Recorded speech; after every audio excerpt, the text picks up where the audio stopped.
بالحق والصلاة والسلام والتحية والإكرام على سيد أصل ما في الوجود سر الله في كل موجود نقطة دائرة الوجود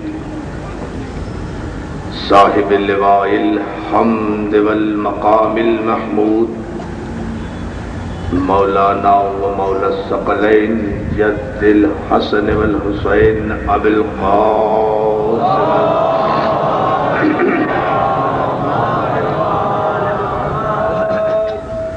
وآله الطيبين الطاهرين المعصومين المنتجبين المظلومين اما بعد فقد قال سبحانه وتعالى في محكم كتابه الحكيم بسم الله الرحمن الرحيم الله يحب الذين يقاتلون في سبيله صفا كأنهم بنيان مرصوص صلوات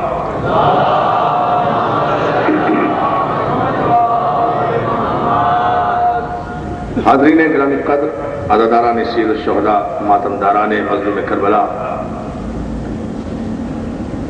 شاہ کربلا ٹرسٹ کے زیر اہتمام یہ عظیم الشان عشرہ محرم، جس کی تیسری تقریر آپ کے بہترین ذوق سماعت کی نظر ہے، جہاد معصوم عنوان گفتگو ہے، اور آپ حضرات جس توجہ، انہماک اور جذبہ ایمانی کے ساتھ ہماری کلمہ بیانی کو شرف سماعت عطا کر رہے ہیں، اس پر ہم آپ کے شکر گزار ہیں۔ مجھے اس تنگی وقت کا ضرور احساس ہے کہ میں زیادہ تاخیر کا متحمل نہیں ہو سکتا، یا کہ بعد دیگر مجالس کے سلسلے کی وجہ سے، تاہم جس قدر بھی حق کی خدمت ادا کر سکتا ہوں اس کے لیے آپ کی خدمت میں حاضر ہوں۔ عزیزان محترم، جہاد معصوم کے عنوان پر اس تیسری تقریر میں ہم گزشتہ دو تقریروں سے مسلسل ہوتے ہوئے آپ کی سماعتوں کی نظر جو افکار کریں گے انشاءاللہ، اس کا محصل اور اس کا مفہوم یہ ہے کہ خداوند عالم نے ہدایت بشریت کے لیے سلسلہ عصمت و طہارت کو قائم کیا، سلسلہ ہدایت کو قائم کیا، اپنے معصوم بندے بھیجے اور ان معصومین کو ہر رخ سے کامل و اکمل بنا کر بھیجا۔ ظاہر ہے کہ ہمیں خدا نے پیدا کیا ہے، انہیں خدا نے ہادی بنایا ہے، تو ہماری اور ان کی خلقت ایک سی نہیں ہو سکتی، اس لیے کہ اگر وہ بھی ہماری ہی طرف پیدا ہوتے ہیں تو پھر انہیں ہدایت کرنے کا کیا حق ہے، ہم خود ہی ہادی نہ بن جائیں۔ صلوات بھیجے نا محمد والے محمد، یہ سامنے کا یہ جو نظریہ قائم کیا جاتا ہے، یہ جو کہا جاتا ہے کہ بھائی انبیاء بھی ہم ہی جیسے بشر تھے، ایسا نہیں ہے عزیزان محترم، وہ ہادی ہیں، ہم محتاج ہدایت ہیں۔ محتاج کبھی مختار کے برابر نہیں ہوتا، نہیں غور فرمایا، محتاج کبھی مختار کے برابر نہیں ہوتا، یہ قرآنی فیصلے کے خلاف ہے۔ هل يستوي الذين يعلمون والذين لا يعلمون، قرآن نے واضح طور پر اعلان کیا کہ کیا جاننے والے اور نہ جاننے والے برابر ہو سکتے ہیں؟ بہت توجہ۔ هل يستوي الخبيث والطيب، کیا ناپاک اور پاک برابر ہو سکتے ہیں؟ کیا عالم اور جاہل برابر ہو سکتے ہیں؟ قرآن نے پہلا فیصلہ یہی دیا ہے کہ عالم اور جاہل برابر نہیں ہو سکتے، خبیث اور طیب برابر نہیں ہو سکتے، جاننے والے اور نہ جاننے والے برابر نہیں ہو سکتے۔ پورے مجمع کی توجہ، جاننے والے اور نہ جاننے والے برابر نہیں ہو سکتے۔ اسلام کے نعرے لگانے والے، اسلامی نظام کی باتیں کرنے والے، شریعت کی باتیں کرنے والے اسلام کا پہلا قانون سنیں کہ حل یستوی الخبیث والطیب، خبیث اور طیب برابر نہیں ہو سکتے، عالم اور جاہل برابر نہیں ہو سکتے، جاننے والے اور نہ جاننے والے برابر نہیں ہو سکتے۔ جب یہ قانون ہے تو عرفان العابدی کو رضویہ امام بارگاہ کے اس مجمع سے بڑے اعتماد کے ساتھ یہ کہنے دو کہ جب جاننے والے اور نہ جاننے والے برابر نہیں ہو سکتے تو کیا درود بھیجنے والے اور جن پر درود بھیجا جائے، سر بابا نہ کریں، درود بھی بھیج دیں تاکہ پتہ ہو۔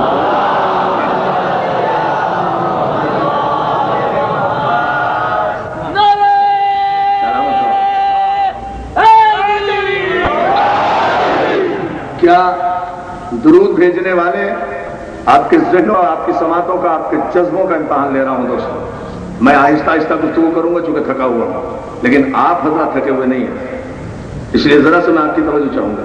کیا جاننے والے اور نہ جاننے والے برابر ہو سکتے ہیں؟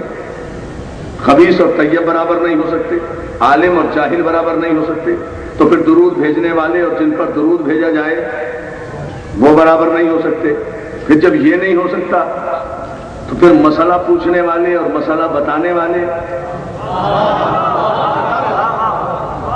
مسئلہ پوچھنے والا اور مسئلہ بتانے والے برابر نہیں ہو سکتے، ہلاک ہونے والا اور ہلاکت سے بچانے والا، مشکل میں مبتلا ہونے والا اور مشکل کشائی کرنے والا، مشکل میں مبتلا ہونے والا اور مشکل کشائی کرنے والا برابر نہیں ہو سکتے۔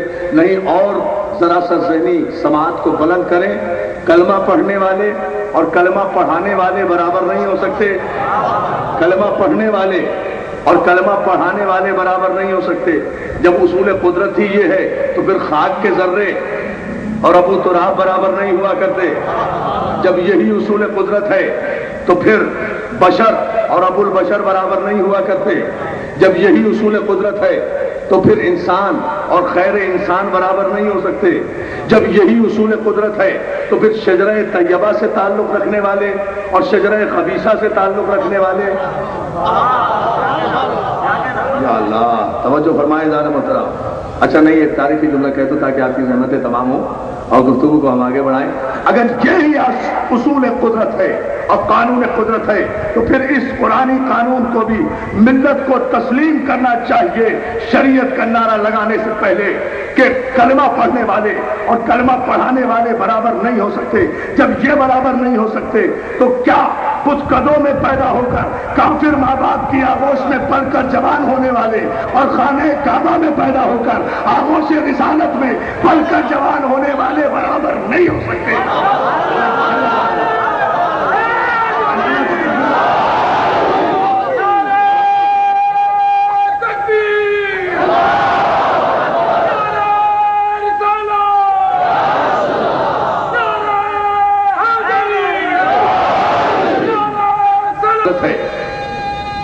سبحان اللہ۔ تو کیا جنگ کرنے والے اور جہاد کرنے والے برابر ہو سکتے ہیں؟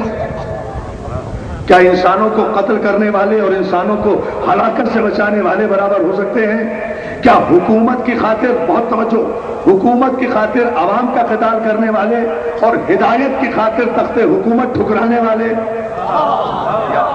توجہ جانے ہوتا، ہدایت کی خاطر تخت حکومت کو ٹھکرانے والے برابر نہیں ہو سکتے۔ عزیزان محترم، یہی قانون قدرت ہے۔ انبیاء و مرسلین کی سیرت یہی ہے۔ جناب آدم نے جہاد کیا ہے، جنگ نہیں کی۔ جناب نوح کا تذکرہ میں نے کل کیا تھا۔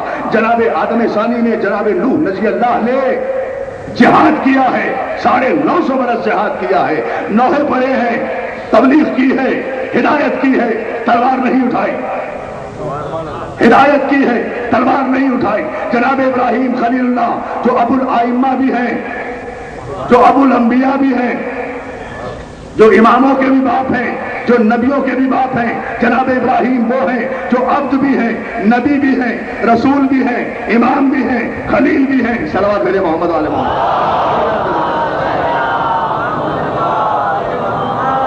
جنہیں خداوند عالم نے تاج خلت عطا کیا ہے، اپنی دوستی کا حق اگر کسی کو دیا ہے انبیاء میں تو جناب ابراہیم کو خداوند عالم نے عطا فرمایا، ابراہیم تم ہمارے خلیل ہو۔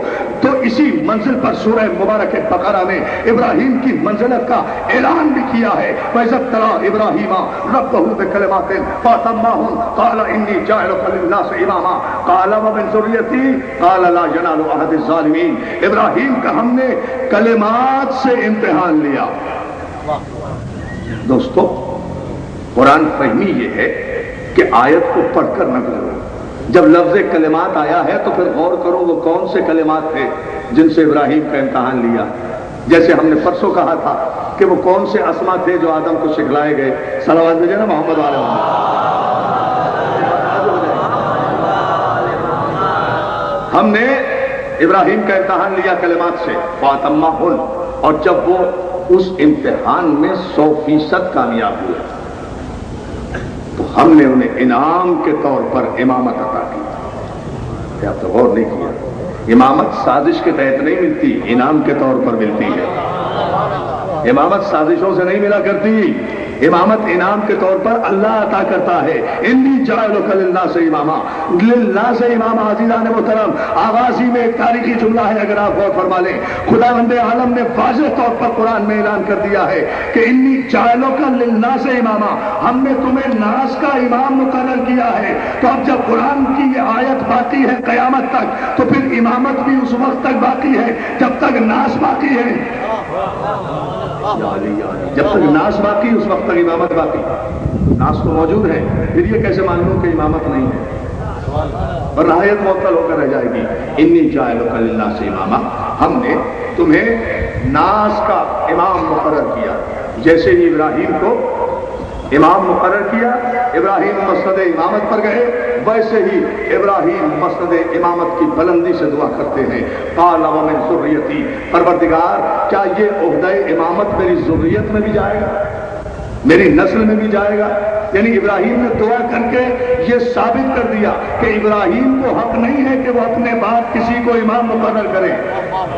بہت توجہ جائے محترم، ورنہ دعا نہ کرتے، ابراہیم کو حق نہیں ہے۔ تو جب ابراہیم جیسے عبد کو، نبی کو، رسول کو، خلیل کو، امام کو، معصوم کو یہ حق حاصل نہیں ہے کہ وہ اپنی مرضی سے اپنی اولاد میں کسی کو امام مقرر کر دے، تو مکے مدینے کے رہنے والوں کو یہ کس نے حق دے دیا کہ وہ مشوروں سے امامت کے فیصلے کرنے لگے تھے؟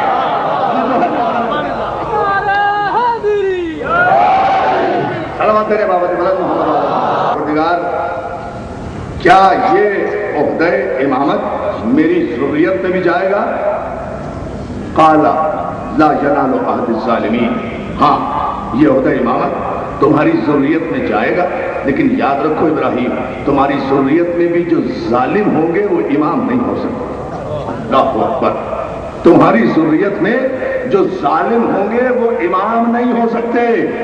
یعنی امامت اتنا اہم منصب ہے کہ اگر نسل رسول میں بھی ہو